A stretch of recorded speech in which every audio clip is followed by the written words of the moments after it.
he's funny and he's really smart, and it's just always a joy to work with a director who, you know, of his caliber. There's a kinship and an empathy and an innate sort of understanding when people have been through similar situations. There's sort of an unspoken understanding and insight and a belonging. And I do think that however independent these women are, there's also a certain kind of isolation, because it certainly wasn't without any kind of scorn or, I mean, there's certainly, I mean, it is prostitution after all, and I think that there's a judgment that follows, and so I think that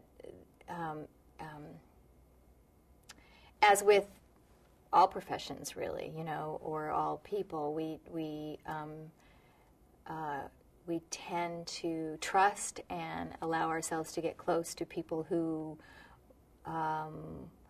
we have that sort of similarity with, and that sort of same kind of background, history and background.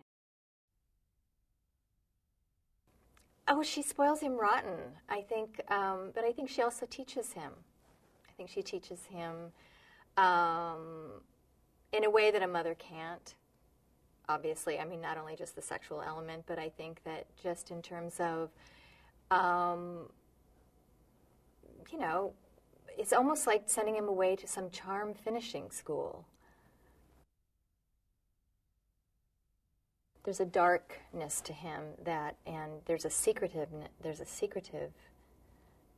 quality to him that she can't quite break. And she never quite does. And I think that there's a part of him that doesn't ever really surrender to her completely, and I think that's the first time that happens to her.